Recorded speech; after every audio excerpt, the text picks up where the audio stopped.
Mesdames, Messieurs, les présidents et membres de Parlement, chers participants, je voudrais commencer par remercier les organisateurs de la Douma d'État pour nous avoir invités à prendre la parole et à exprimer aujourd'hui mon point de vue et celui des populations africaines qui se reconnaissent dans le combat que nous menons. Lors de cette conférence qui se penche sur le néocolonialisme occidental et la façon dont on peut prévenir une répétition à l'infini de l'histoire. Dans ce cadre, j'ai choisi aujourd'hui de vous parler de l'absolue nécessité de lutter contre la falsification de l'histoire, notamment dans le précaré français, qui entretient un narratif mensonger que je dénonçais déjà lors du premier sommet Russie-Afrique en octobre 2019 à Sochi et qui m'a valu quelques menus problèmes, comme certains d'entre vous le savent peut-être. L'histoire qui nous lie à l'Occident commence lorsqu'ils mettent les pieds chez nous, au XIXe siècle, au XVIIIe pour certains, à la recherche de l'or noir. À l'époque, l'or noir, ce n'était pas le pétrole, c'était nos aïeux.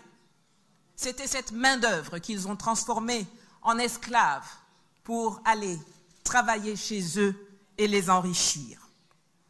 Cette histoire avec l'Occident continue avec des accords de protectorat, pas bien méchants d'ailleurs, à l'époque, qu'ils ont signés avec certains chefs africains en amont de la conférence de Berlin en 1884 et qu'ils ont ensuite violés, comme d'habitude, pour se lancer dans une colonisation qui, loin d'avoir été aussi paisible et positive qu'ils aiment bien le faire croire, a été dure, violente et sanglante. Ils se plaisent à évoquer les travaux qu'ils ont effectués chez nous comme si c'était des cadeaux. Non. Alors, ces routes, ces chemins de fer qu'ils ont construits, c'est avec notre argent, notre sueur, notre sang et notre vie. Loin du discours sentimental dont les tenants du pouvoir français d'hier et d'aujourd'hui aiment nous abreuver, cette histoire a ensuite été marquée par des luttes d'indépendance, mais aussi, on n'en parle pas trop souvent, par les luttes syndicalistes contre le travail forcé, pour l'amélioration des conditions de vie des populations maltraitées par les compagnies occidentales et par des bagarres autour du foncier. Le narratif français de cette époque-là est généralement aux antipodes de ce que les populations connaissent et se remémorent. C'est brutal, c'est sauvage.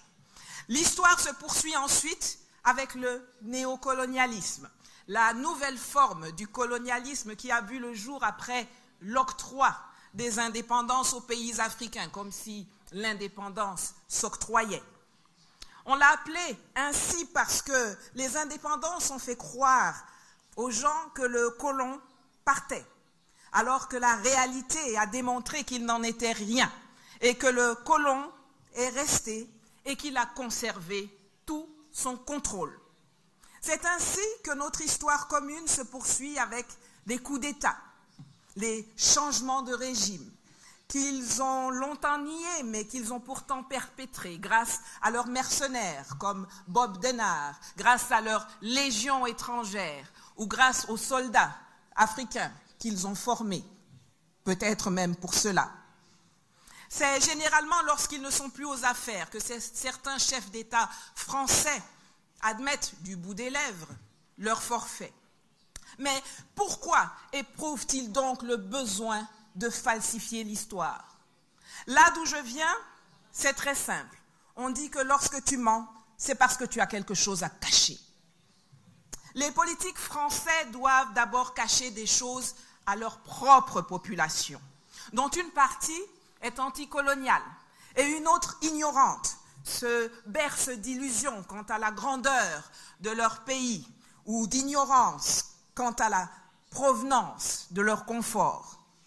Ils doivent ensuite mentir à la communauté internationale, car après s'être posés en défenseurs, en parangons de la démocratie, des lumières, des droits de l'homme, il leur est difficile d'admettre à la face du monde qu'ils ont renoncé à ces valeurs pour devenir des geôliers, des tortionnaires de ceux dont ils avaient la tutelle.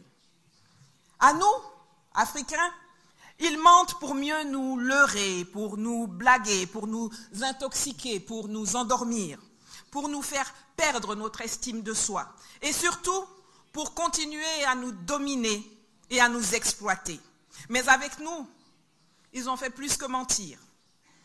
Les éveilleurs de conscience, les empêcheurs de tourner en rond, ceux qui ont eu accès à certaines informations ont été soit intimidés, soit éliminés. Nos dirigeants les plus indociles ont été éjectés ou assassinés. Mais comment font-ils pour falsifier et pour dominer? Le néocolonialisme a un volet politique, un volet économique, un volet militaire et un volet culturel et social. Et pour chacun de ces aspects, il y a eu un discours précis dans lequel nous baignons encore.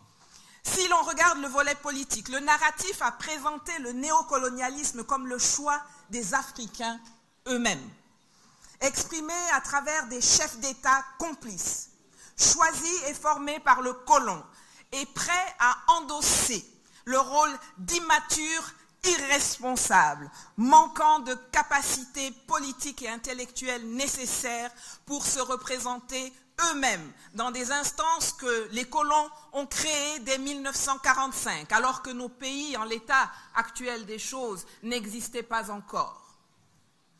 Ce discours nappé d'une pseudo-amitié nouvelle et des attaches dites historiques, dites indéfectibles, liant le maître et le sujet, c'est ce discours qui fonde la tutelle politique que nous subissons depuis plus de 60 ans au sein de l'Organisation des Nations Unies, de la Banque mondiale et du FMI, entre autres.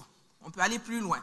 C'est ce narratif qui continue de justifier aujourd'hui encore en mars 2023 l'existence du statut de porte-plume dévolu aux anciennes puissances coloniales au sein des Nations Unies, qui leur réserve le droit de rédiger les résolutions et les communications présidentielles du Conseil de sécurité et de l'Assemblée générale sur l'Afrique.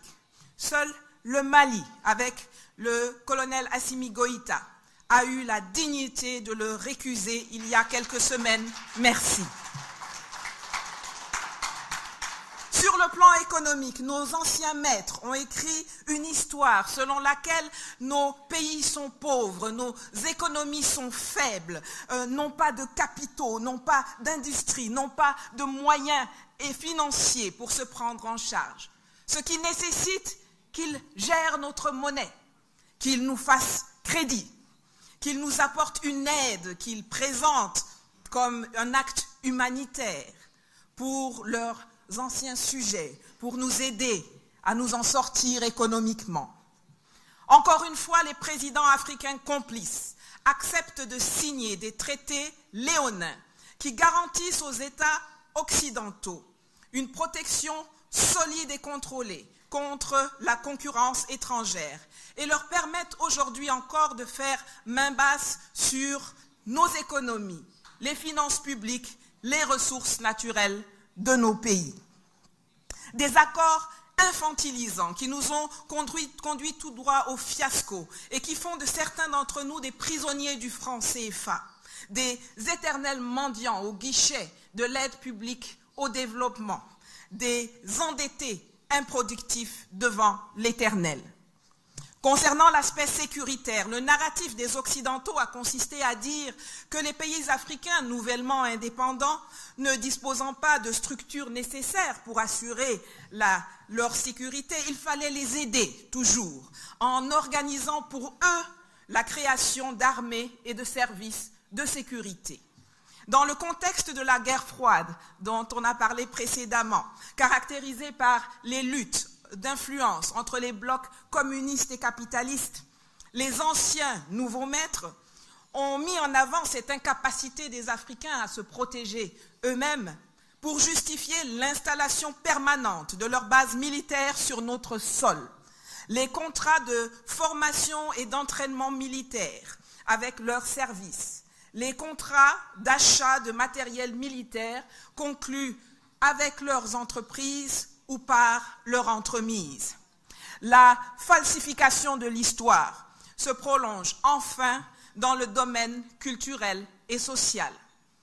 Pour bien tenir tout ce que je viens d'évoquer en harmonie et montrer que la culture de l'ancien colonisé est exactement celle qu'a voulu la puissance coloniale, on a créé le monde de la francophonie et du Commonwealth, qui ont réussi à transformer la culture en un instrument de pression politique, commerciale, en instrument d'intoxication des masses africaines du précaré, à travers les programmes éducatifs, les programmes scolaires, les programmes universitaires, les maisons d'édition, les arts, le sport, la culture et les médias, pilotés par la capitale de l'ancienne puissance coloniale. L'information n'est crédible, n'a de sens et ne doit être prise en compte par la communauté internationale que lorsqu'elle est validée par les organes de presse de la puissance coloniale. Et c'est ainsi qu'on voit nos présidents, nos ministres, nos députés, nos intellectuels se précipiter fièrement à longueur de journée pour donner à RFI, France 24, TV5, l'AFP, Vieille Afrique, enfin ça s'appelle Jeune Afrique je crois, des interviews et des opinions qu'ils dénient à leurs propres médias et participer ainsi activement au maintien de la fumisterie coloniale. Heureusement, l'Internet nous permet aujourd'hui de corriger cela.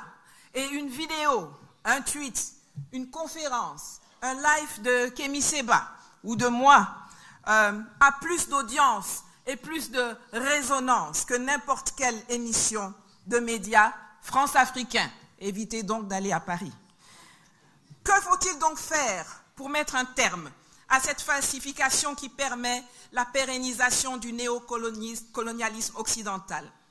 Les accords léonins signés par nos chefs d'État africains complices qui s'empressent de punir ceux qui en dénoncent les effets. Kémy a été chassé du Sénégal parce qu'il a déchiré un billet de 5 000 francs CFA. J'ai été chassé de Côte d'Ivoire parce que en 2019 à Sochi, j'ai dénoncé la structure du néocolonialisme français et son narratif mensonger. Les manuels scolaires, la culture, les musées, les médias sont les moyens visibles qui sont utilisés pour falsifier l'histoire et nous maintenir dans l'escarcelle du néocolonialisme occidental. Mais il y a toute une partie invisible, toute une partie qui se traduit par la dissimulation des archives et le soft power utilisé dans les coulisses des institutions, des événements, des conférences internationales auxquelles l'Afrique n'a pas accès. Quand les Français marchent la nuit dans les couloirs pour aller dire à leurs partenaires internationaux ce qu'ils ont le droit de faire ou non en Afrique, ce continent qu'ils continuent de considérer comme leur propriété et dont ils ont besoin pour survivre, ne serait-ce qu'en tant que puissance moyenne. C'est pourquoi je m'adresse à présent directement aux amis russes dans la salle. Ouvrez vos archives. Donnez-nous les preuves que vous détenez de ces agissements.